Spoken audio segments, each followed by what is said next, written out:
do Senhor, meus queridos, tudo bem com vocês? Estamos aqui de volta para continuarmos a nossa matéria sobre evangelhos e agora o módulo de número 2. Então agora nós vamos entrar de fato na matéria sobre os evangelhos e o primeiro evangelho agora da vez é o evangelho de Mateus. Então, sem perca de tempo, lembrando que aqui a nossa teologia ela é simplificada, não significa que seja ruim, significa que ela é simples e fácil de entender, acessível para você, independente da sua escolaridade, do seu grau de instrução. A palavra de Deus ela foi feita para todos e é bom que todos a entendam. Então vamos lá mergulhar agora no Evangelho de Mateus e observe a nossa introdução em nome de Jesus. Olha aí, o Evangelho de Mateus é considerado o mais judaico dos 4 evangelhos.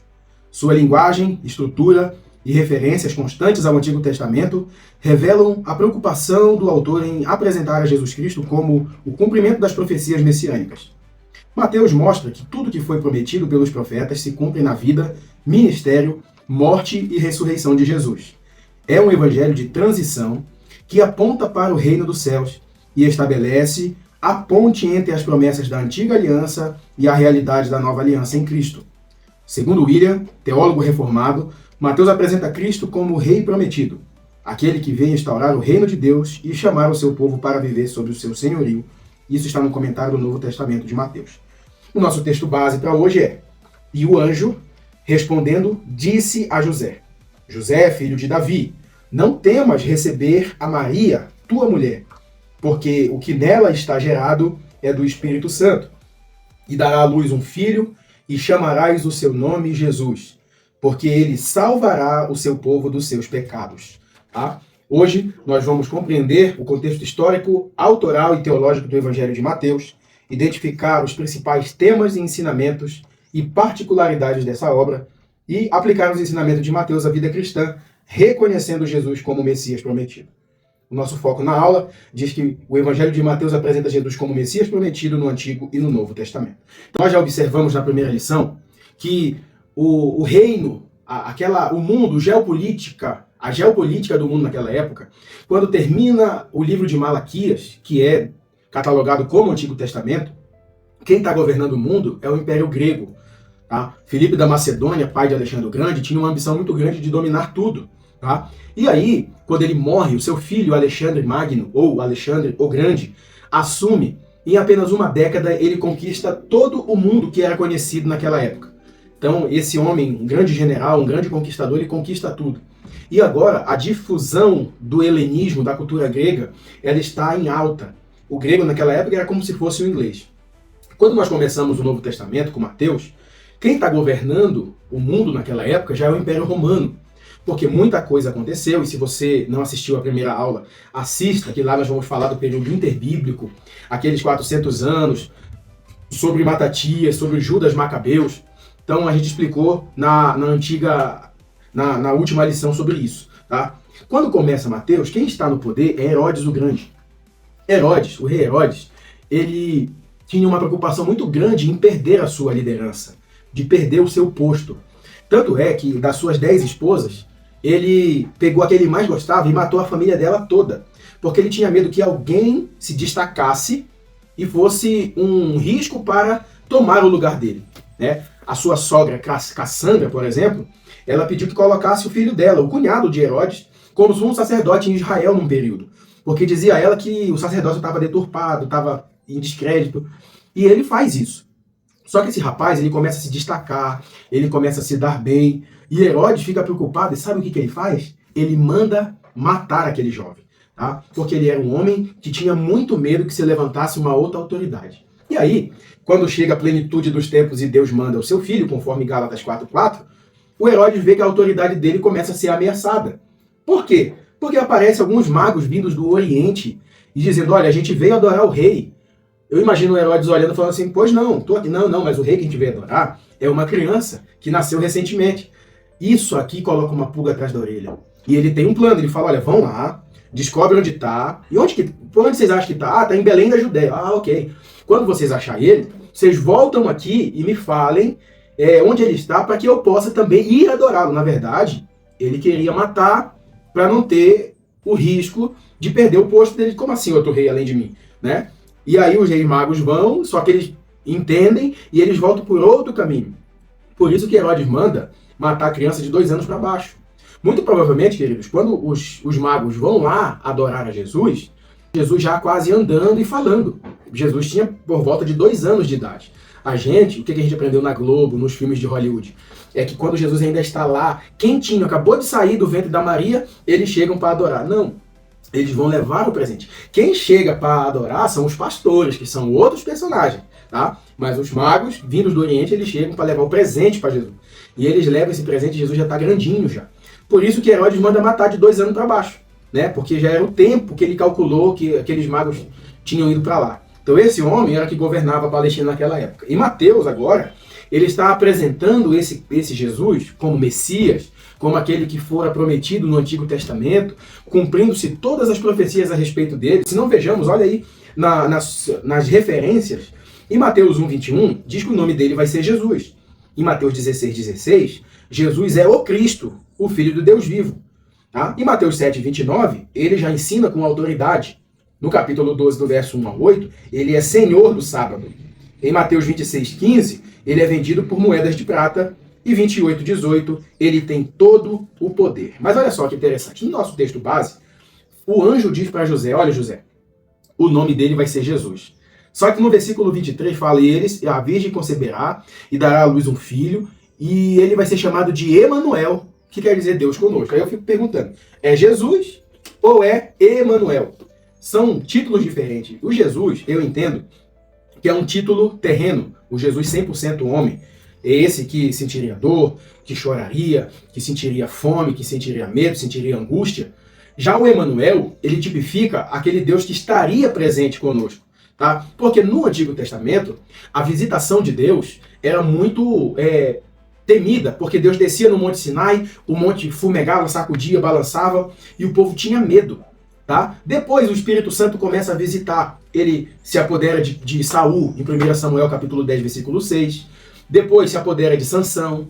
Só que quando Sansão achou que ele ia vencer, ele não sabia, mas o Espírito do Senhor tinha se retirado dele. Tá? Só que agora, esse Emanuel quer dizer o seguinte, esse Deus agora ele não vai vir só fazer uma visitação e vai embora. Agora esse Emanuel, ele de fato vai estar presente. Isso se evidencia no Evangelho de João, no capítulo 1, verso 14, que diz assim, que o Verbo se fez carne e habitou entre nós. E vimos a sua glória como a glória do unigênito do Pai, cheio de graça e de verdade. Agora, de fato, é Deus conosco. Por quê? Ele estava conosco todos os dias. Jesus falou, olha, eu vou, mas eu vou mandar outro Consolador, como se quem diz assim, da mesma natureza que eu. E eu estarei convosco, disse Jesus em outra oportunidade, todos os dias até a consumação do século. E que eu fico feliz, pessoal, é que em Romanos capítulo 5, versículo 8, Deus prova o seu amor para conosco, que Cristo morreu por nós, sendo nós ainda pecadores. Agora, o Espírito Santo habita em nós, e Paulo diz que nós somos templo do Espírito Santo, tá? Então esse Deus conosco, de fato aconteceu, porque o Verbo se fez carne e habitou entre nós. Que coisa maravilhosa, não é verdade? Observe a sua apostila, por gentileza, o Evangelho e seu autor. Quem foi Mateus? Mateus, também chamado Levi, ele era cobrador de impostos em Cafarnaum, quando ele foi chamado por Jesus para segui-lo. Está lá em Mateus 9:9. Os publicanos eram odiados pelos judeus, pois trabalhavam para o Império Romano e muitas vezes eram acusados de injustiça e exploração. O chamado Mateus demonstra a graça soberana de Cristo, que não olha para o passado pecaminoso, mas para o propósito que tem para cada vida. Ao abandonar a sua função lucrativa para seguir a Cristo, Mateus deu prova da verdadeira conversão e fé. Sua profissão também lhe deu habilidade em registros e organização, o que pode ser visto em seu evangelho, estruturado de forma meticulosa e repleto de citações do Antigo Testamento. Sua transformação é um testemunho vivo da palavra de Jesus. Não vim para chamar os justos, mas pecadores ao arrependimento, que está lá em Lucas 5:32. E Mateus tem um propósito. O Evangelho de Mateus tem como objetivo principal apresentar Jesus como Messias prometido e Rei dos judeus. Ele demonstra que Cristo é o cumprimento de todas as profecias e promessas do Antigo Testamento. Por isso, a expressão para que se cumprisse o que fora dito pelo profeta aparece repetidamente nesse Evangelho.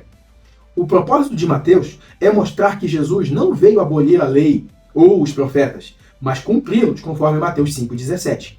Assim, o Evangelho apresenta Cristo como aquele que confirma a fidelidade de Deus em suas promessas e revela o reino dos céus como realidade presente e futura. Mateus também tem um público-alvo. Ele escreveu principalmente para os judeus, destacando Jesus como descendente de Abraão e Davi. Sua preocupação era demonstrar que o Messias esperado não apenas veio, mas cumpriu todas as promessas. Abraão simboliza a promessa da aliança e Davi representa o reinado messiânico. Dessa forma, Mateus demonstra que Jesus é o cumprimento das promessas feitas aos pais de Israel. Sua intenção era convencer os judeus que o Messias esperado já havia chegado e que Jesus se concretizam todas as promessas ou esperanças messiânicas. Contudo, seu evangelho também se abre para todos os povos, pois Cristo, que veio para Israel, também é Salvador do mundo, como se vê no chamado final. Está lá em 28:19 de Mateus. Portanto, ide, fazer discípulos de todas as nações. Na estrutura geral do livro, pessoal, o Evangelho de Mateus está organizado em 5 grandes blocos de discursos de Jesus, possivelmente fazendo alusão ao Pentateuco, que contém 5 livros atribuídos a Moisés. Essa divisão pode ter como propósito mostrar Jesus como o novo Moisés, o legislador, o profeta maior que traz a revelação divina de Deus. Tá? Então a gente tem aqui o primeiro bloco, que é o Sermão do Monte. Depois nós temos o segundo bloco, que são as instruções missionárias. O terceiro bloco, as parábolas do reino. No quarto bloco, o discurso sobre a vida comunitária e disciplina. E no quinto bloco, o sermão escatológico, que está lá em Mateus 24 e 25, onde Jesus fala sobre os sinais do fim do mundo e a sua segunda vinda.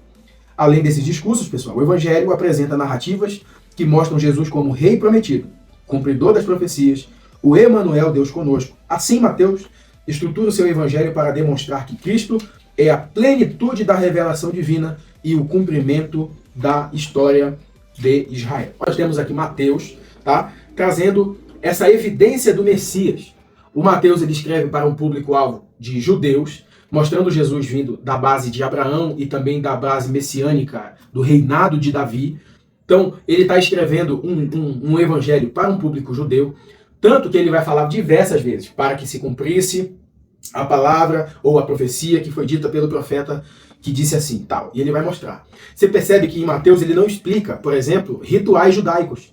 Porque, como ele está escrevendo para um público judeu, os judeus sabem do que ele está falando, então não precisa explicação, diferente dos outros evangelhos. Tá? Então Mateus era esse cobrador de impostos, que era odiado. Primeira coisa que Jesus faz, Jesus pega, chama ele na alfândega, né, muda o nome dele, porque o nome dele na verdade é Levi. Ele vai agora na casa dele fazer uma refeição e Jesus senta na mesa com ele. E o fato bíblico aqui, é interessante a gente dizer isso, quando uma pessoa senta na mesa com outra pessoa, isso denota uma aliança entre essas pessoas. Jesus está fazendo uma aliança com esses pecadores. E Mateus podia falar, Senhor, o Senhor está colocando a sua credibilidade em xeque sentando na mesa comigo, porque esse povo que está lá fora me odeia. Só que Jesus, irmãos, ele sabe da transformação que ele vai fazer na nossa vida. E ele senta na mesa com esse menino para chamar ele, para mostrar para ele que Jesus estava com ele, apostando nele, levantando ele, chamando ele. E aqui ele tem uma conversão. E a primeira coisa que Jesus faz depois que acaba aquela refeição é levar ele para as bodas de Caná da Galileia. Porque se Mateus era odiado, para pensar comigo, ele nunca tinha participado de uma festa judaica. Tá? Na casa dele, beleza, mas como convidado de alguém, nunca, jamais alguém convidaria. E Jesus agora, na sua atitude, ele está mostrando para Mateus agora o que é viver em comunhão. Quando a gente vem para Cristo, meu amigo, uma das primeiras coisas que Jesus faz, além de nos salvar, de nos dar umas novas esperanças, ele coloca pessoas ao nosso redor, ao nosso lado, para que a gente tenha contato e comunhão.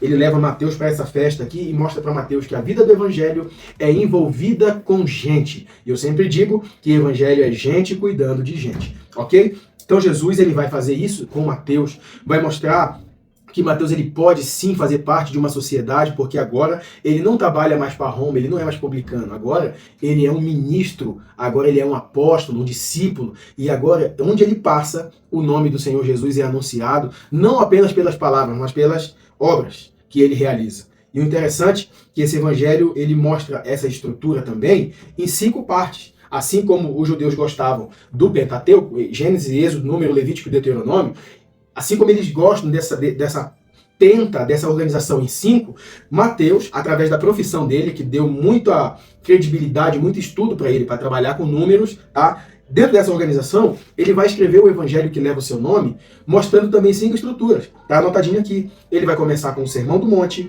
as instruções missionárias, ele vai falar das parábolas, o discurso sobre a vida comunitária e disciplina e a escatologia. Ele vai trabalhar com 5 partes principais para escrever o seu livro mostrando Jesus aos judeus, aquele Messias que tinha sido prometido e que agora de fato chegou. Tá? E o nosso foco na aula fala que Mateus foi escrito por um judeu convertido, com foco nos judeus, apresentando Jesus como o cumprimento da lei dos profetas, estruturado de maneira didática e organizada. Então esse é o Evangelho de Mateus, e nós vamos parar por aqui para a aula não ficar tão extensa, e já já a gente volta com a continuação do módulo de número 1, lembrando que aqui a teologia é simplificada, mas o conteúdo é profundo. Deus abençoe.